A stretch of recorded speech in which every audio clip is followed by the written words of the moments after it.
Mr. President.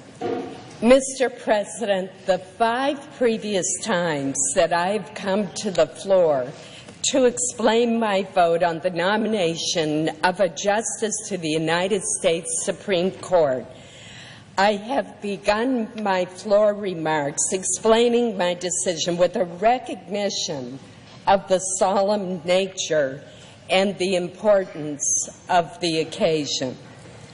But today, we have come to the conclusion of a confirmation process that has become so dysfunctional, it looks more like a caricature of a gutter-level political campaign than a solemn occasion. The President nominated Brett Kavanaugh on July 9th. Within moments of that announcement, special interest groups raced to be the first to oppose him, including one organization that didn't even bother to fill in the judge's name on its pre-written press release. They simply wrote that they opposed Donald Trump's nomination of XX to the Supreme Court of the United States. A number of senators joined the race to announce their opposition, but they were beaten to the punch by one of our colleagues who actually announced opposition before the nominee's identity was even known. Since that time, we have seen special interest groups whip their followers into a frenzy by spreading misrepresentations and outright falsehoods about Judge Kavanaugh's judicial record. Over-the-top rhetoric and distortions of his record and testimony at his first hearing produced short-lived headlines which, although debunked hours later, continued to live on and be spread through social media. Interest groups have also spent an unprecedented amount of dark money opposing this nomination. Our Supreme Court confirmation process has been in steady decline for more than 30 years. One can only hope that the Kavanaugh nomination is where the process has finally hit rock bottom. Against this backdrop, it is up to each individual senator to decide what the Constitution's advice and consent duty means. Informed by Alexander Hamilton's Federalist 76, I have interpreted this to mean that the President has broad discretion to consider a nominee's philosophy, whereas my duty as a senator is to focus on the nominee's qualifications as long as that nominee's philosophy is within the mainstream of judicial thought. I have always opposed litmus tests for judicial nominees with respect to their personal views or politics, but I fully expect them to be able to put aside any and all personal preferences in deciding the cases that come before them. I've never considered the President's identity or party when evaluating Supreme Court nominations. As a result, I voted in favor of Justices Roberts and Alito, who were nominated by President Bush, Justices Sotomayor and Kagan, who were nominated by President Obama, and Justice Gorsuch, who was nominated by President Trump. So I began my evaluation of Judge Kavanaugh's nomination by reviewing his 12-year record on the D.C. Circuit Court of Appeals, including his more than 300 opinions and his many speeches and law review articles. 19 attorneys, including lawyers from the nonpartisan Congressional Research Service, briefed me many times each week and assisted me in evaluating the judge's extensive record. I met with Judge Kavanaugh for more than 2 hours in my office. I listened carefully to the testimony at the committee hearings. I spoke with people who knew him personally, such as Condoleezza Rice and many others. And I talked with Judge Kavanaugh a second time by phone for another hour to ask him very specific additional questions. I also have met with thousands of my constituents, both advocates and many opponents, regarding Judge Kavanaugh. One concern that I frequently heard was that the judge would be likely to eliminate the Affordable Care Act's vital protections for people with pre-existing conditions. I disagree with this contention. In a dissent in Seven Sky v. Holder, Judge Kavanaugh rejected a challenge to the ACA on narrow procedural grounds, preserving the law in full. Many experts have said that his dissent informed Justice Roberts' opinion upholding the ACA at the Supreme Court. Furthermore, Judge Kavanaugh's approach toward the doctrine of severability is narrow.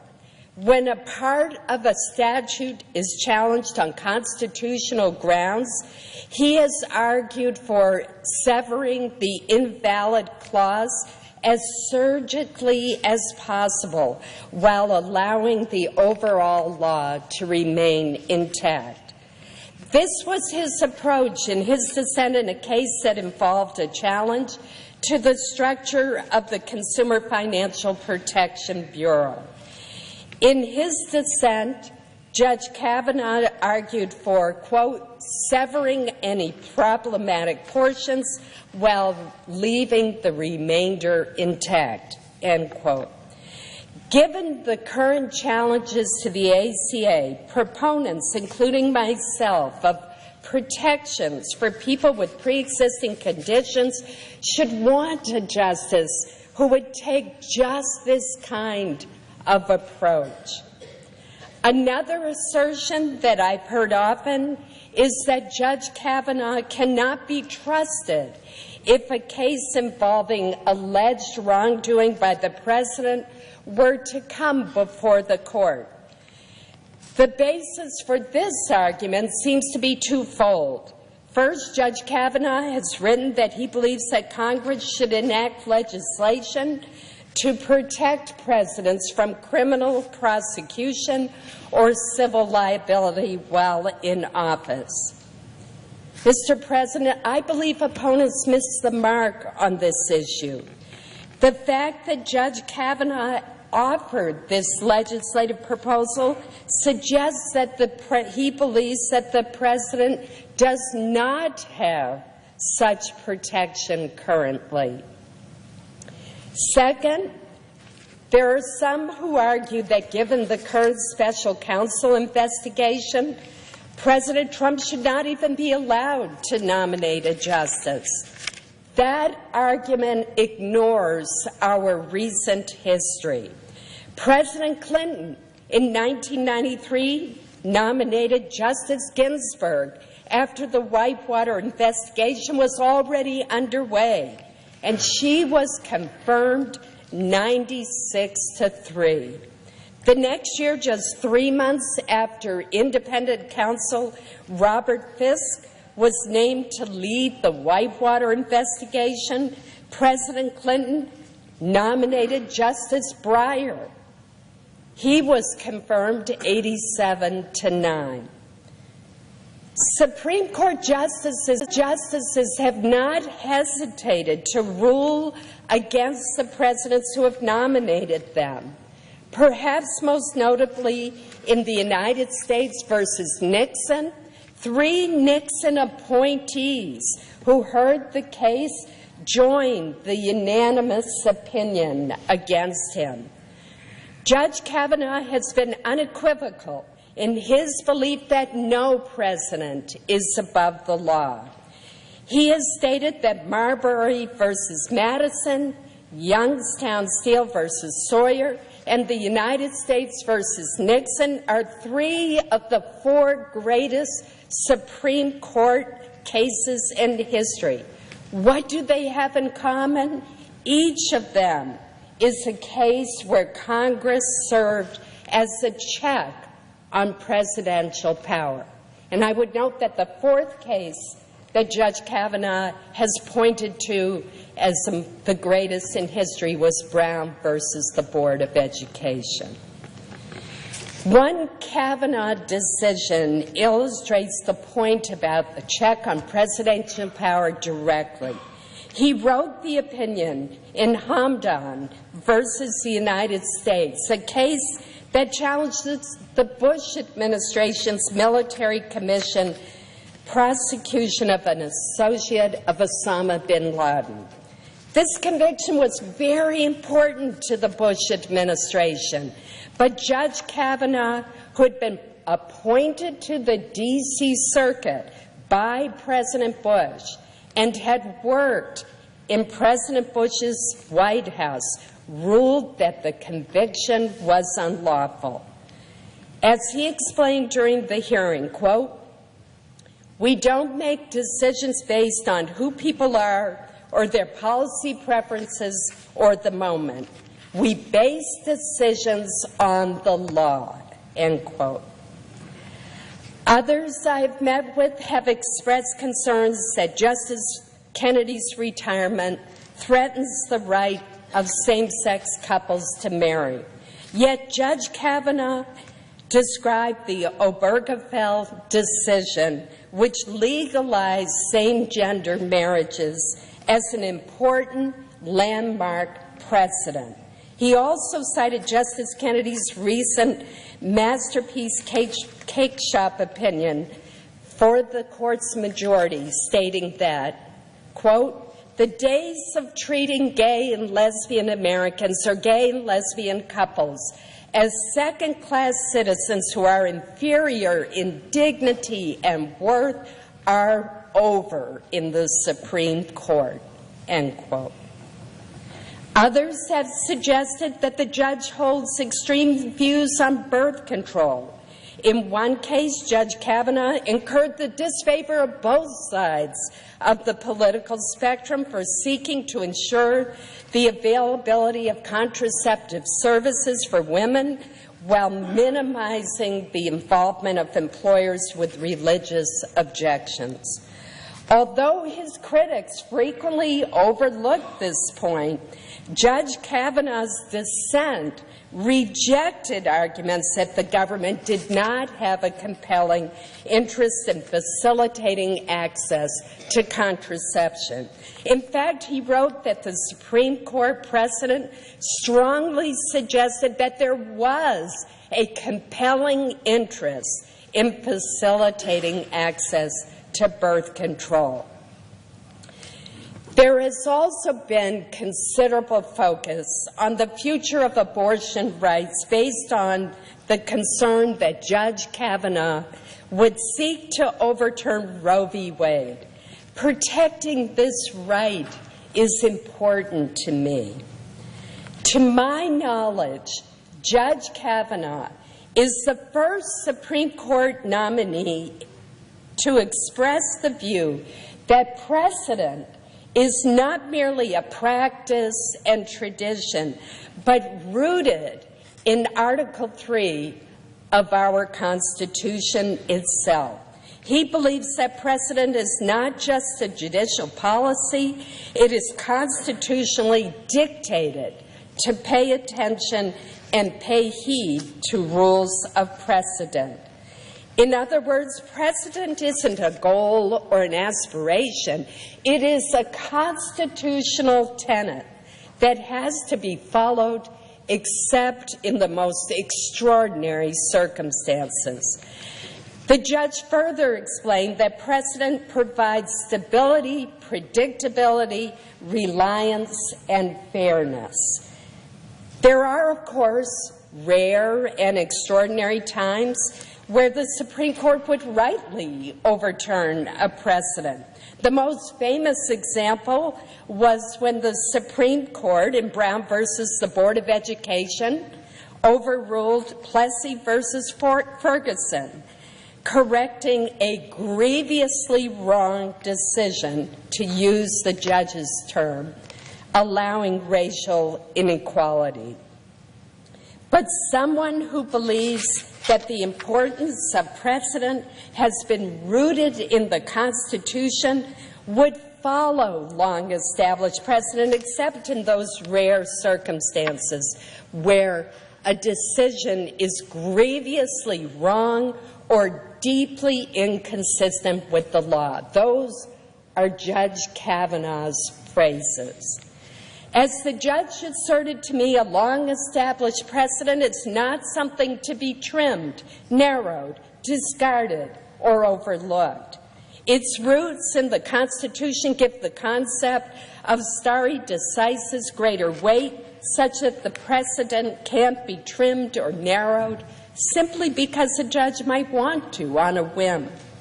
In short, his views on honoring precedent would preclude attempts to do by stealth that which one has committed not to do overtly.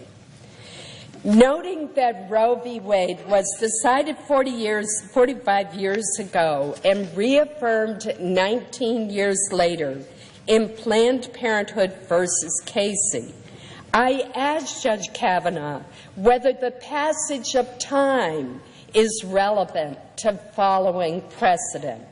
He said decisions become part of our legal framework with the passage of time, and that honoring precedent is essential to maintaining public confidence. Our discussion then turned to the right of privacy, on which the Supreme Court relied in Griswold versus Connecticut, a case that struck down a law banning the use and sale of contraceptions. Griswold established the legal foundation that led to Roe 8 years later. In describing Griswold as settled law, Judge Kavanaugh observed that it was the correct application of two famous cases from the 1920s, Meyer and Pierce, that are not seriously challenged by anyone today. Finally, in his testimony, he noted repeatedly that Roe had been upheld by Planned Parenthood versus Casey, describing it as precedent on precedent. When I asked him, would it be sufficient to overturn a long-established precedent if 5 current justices believed that it was wrongly decided, he emphatically said no. Opponents frequently cite then-candidate Donald Trump's campaign pledge to nominate only judges who would overturn Roe. The Republican platform for all presidential campaigns has included this pledge since at least 1980. During this time, Republican presidents have appointed Justices O'Connor, Souter, and Kennedy to the Supreme Court. These are the very 3 justices, Republican president-appointed justices, who authored the Casey decision which reaffirmed Roe. Furthermore, pro-choice groups vigorously opposed each of these justices' nominations. Incredibly, they even circulated buttons with the slogan, "Stop Souter or women will die." Just 2 years later, Justice Souter co-authored the Casey opinion, reaffirming a woman's right to choose. Suffice it to say, prominent advocacy organizations have been wrong. These same interest groups have speculated that Judge Kavanaugh was selected to do the bidding of conservative ideologues, despite his record of judicial independence. I asked the judge point blank whether he had made any commitments or pledges to anyone at the White House, to the Federalist Society, to any outside group on how he would decide cases. He unequivocally assured me that he had not.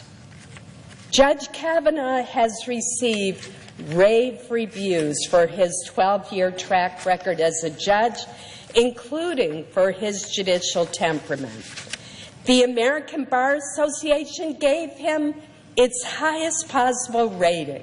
Its Standing Committee on the Federal Judiciary conducted an extraordinarily thorough assessment, soliciting input from almost 500 people, including his judicial colleagues. The ABA concluded that his integrity, judicial temperament, and professional competence met the highest standards. Lisa Blatt, who has argued more cases before the Supreme Court than any other woman in history, testified, quote, "By any objective measure, Judge Kavanaugh is clearly qualified to serve on the Supreme Court. His opinions are invariably thoughtful and fair." Ms. Blatt, who clerked for and is an ardent admirer of Justice Ginsburg, and who is, in her own words, an unapologetic defender of a woman's right to choose, says that Judge Kavanaugh fits within the mainstream of legal thought. She also observed that Judge Kavanaugh is remarkably committed to promoting women in the legal profession. That Judge Kavanaugh is more of a centrist than some of his critics maintain is reflected in the fact that he and Chief Judge Merrick Garland voted the same way in 93% of the cases that they heard together. Indeed, Chief Judge Garland joined in more than 96% of the majority opinions authored by Judge Kavanaugh, dissenting only once.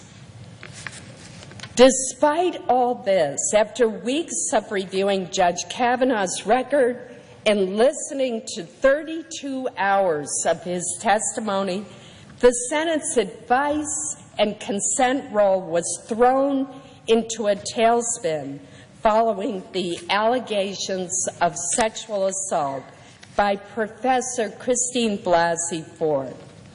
The confirmation process now involves evaluating whether or not Judge Kavanaugh committed sexual assault and lied about it to the Judiciary Committee.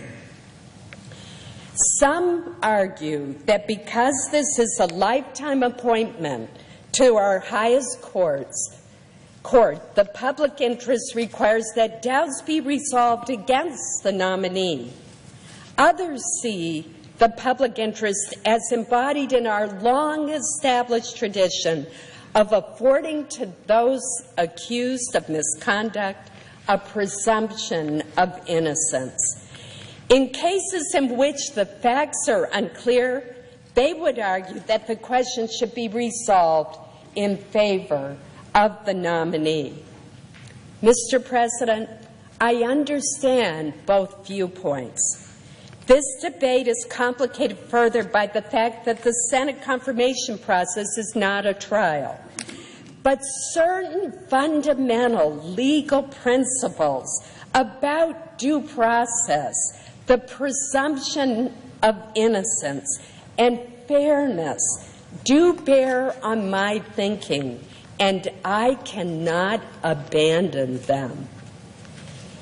In evaluating any given claim of misconduct, we will be ill-served in the long run if we abandon the presumption of innocence and fairness, tempting though it may be.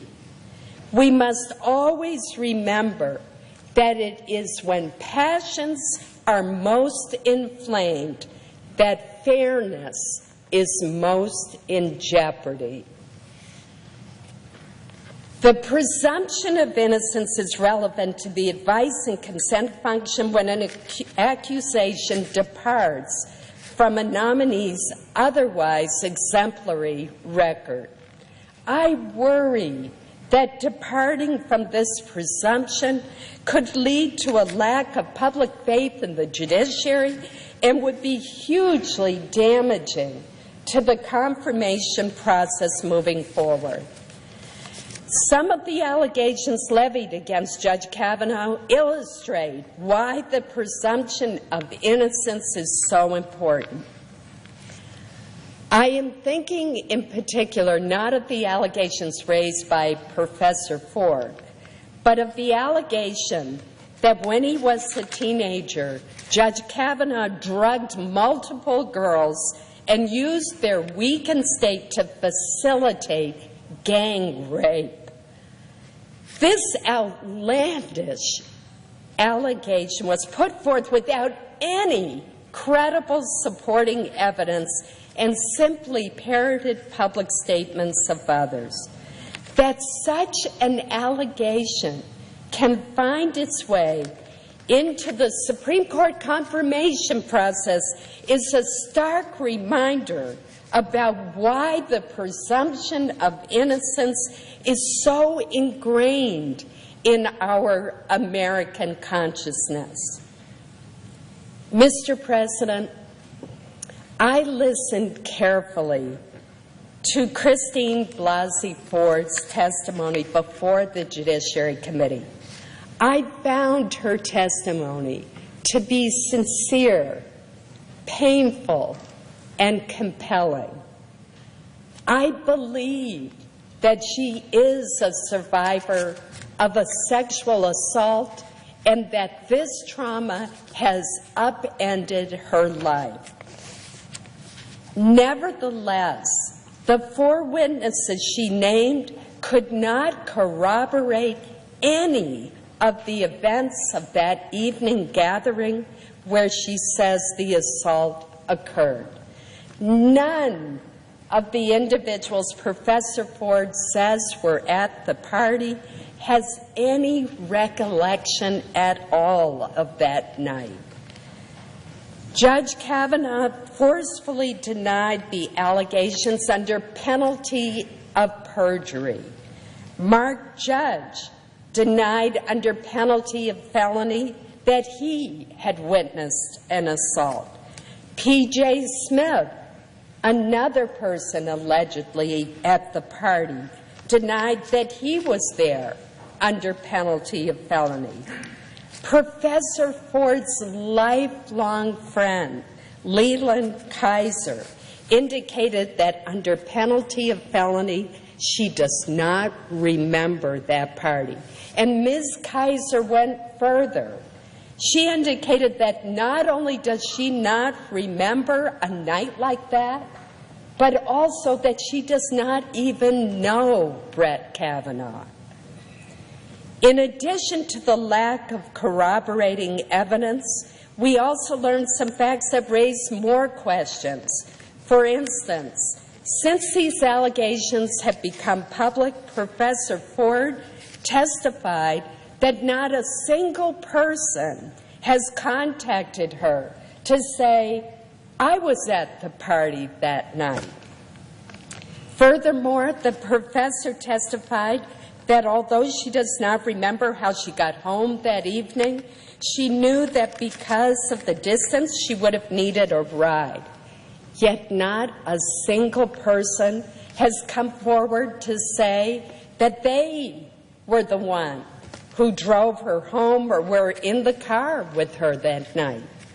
And Professor Ford also indicated that even though she left that small gathering of 6 or so people abruptly and without saying goodbye and distraught, none of them called her the next day or ever to ask why she left. Is she okay?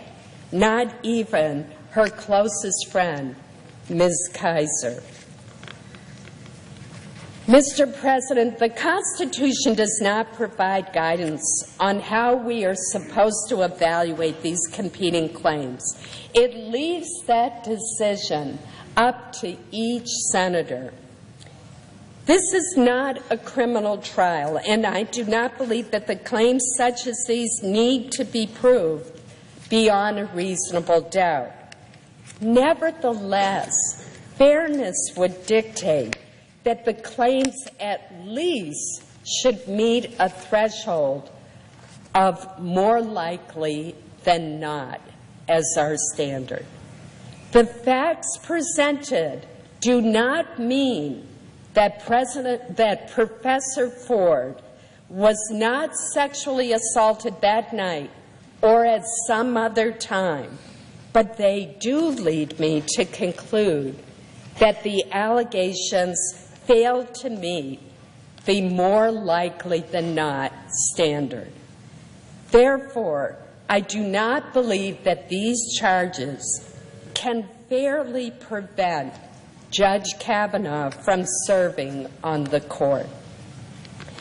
Let me emphasize that my approach to this question should not be misconstrued as suggesting that unwanted sexual contact of any nature is not a serious problem in this country.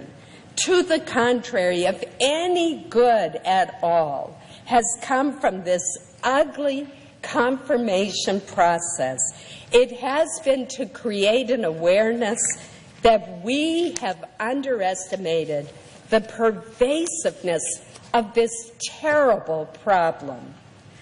I have been alarmed and disturbed, however, by some who have suggested that unless Judge Kavanaugh's nomination is rejected, the Senate is somehow condoning sexual assault. Nothing could be further from the truth. Every person, man or woman, who makes a charge of sexual assault deserves to be heard and treated with respect. The Me Too movement is real. It matters. It is needed, and it is long overdue.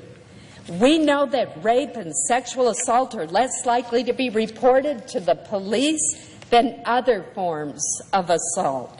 On average, an estimated 211,000 rapes and sexual assaults go unreported every year. We must listen to survivors, and every day we must seek to stop the criminal behavior that has hurt so many. We owe this to ourselves, our children, and generations to come. Since the hearing, I have listened to many survivors of sexual assault. Many were total strangers who told me their heart-wrenching stories for the first time in their lives. Some were friends that I had known for decades, yet with the exception of one woman who had confided in me years ago, I had no idea that they had been the victims of sexual attacks. I am grateful for their courage and their willingness to come forward, and I hope that in heightening public awareness, they have also lightened the burden that they have been quietly bearing for so many years. To them, I pledge to do all that I can to ensure that their daughters and granddaughters never share their experiences. Over the past few weeks, I have been emphatic that the Senate has an obligation to investigate and evaluate the serious allegations of sexual assault. I called for and supported the additional hearing to hear from both Professor Ford and Judge Kavanaugh. I also pushed for and supported the FBI's supplemental background investigation. This was the right thing to do. Christine Ford never sought the spotlight. She indicated that she was terrified to appear before the Senate Judiciary Committee, and she has shunned attention since then. She seemed completely unaware of Chairman Grassley's offer to allow her to testify confidentially in California. Watching her, Mr. President, I could not help but feel that some people who wanted to engineer the defeat of this nomination cared little, if at all, for her well-being.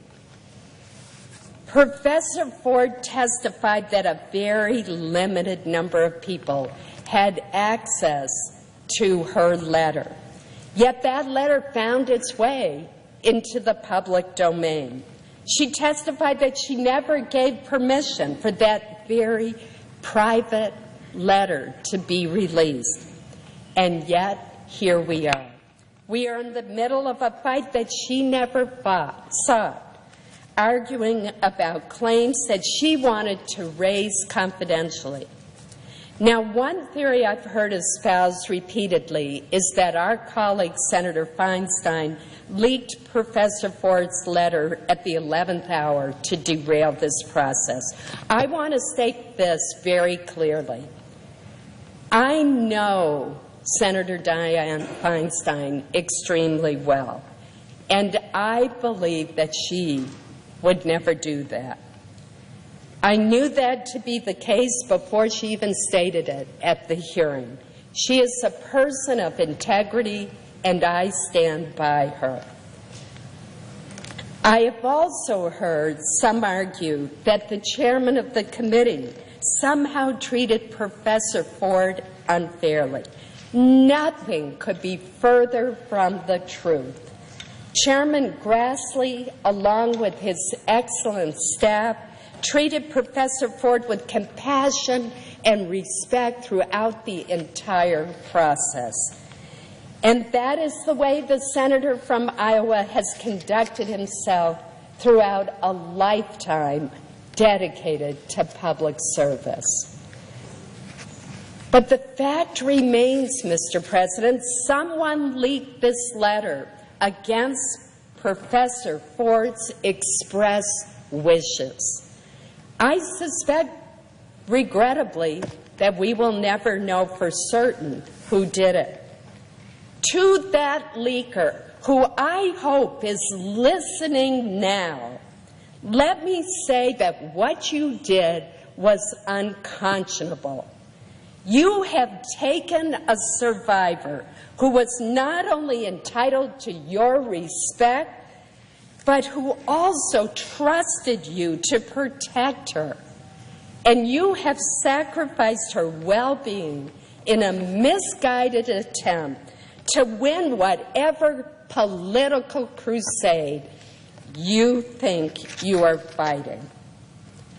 My only hope is that your callous act has turned this process into such a dysfunctional circus that it will cause the Senate, and indeed all Americans, to reconsider how we evaluate Supreme Court nominees.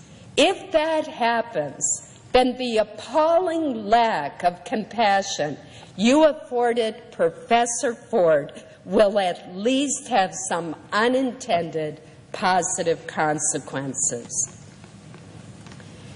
Mr. President, the politically charged atmosphere surrounding this nomination has reached a fever pitch even before these allegations were known and it has been challenging, even then, to separate fact from fiction. We live in a time of such great disunity as the bitter fight over this nomination, both in the Senate and among the public, clearly demonstrates. It is not merely a case of differing groups having different opinions. It is a case of people bearing extreme ill will toward those who disagree with them.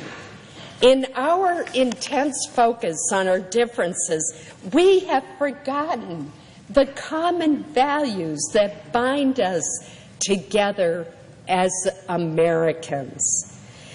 When some of our best minds are seeking to develop even more sophisticated algorithms designed to link us to websites that only reinforce and cater to our views, we can only expect our differences to intensify.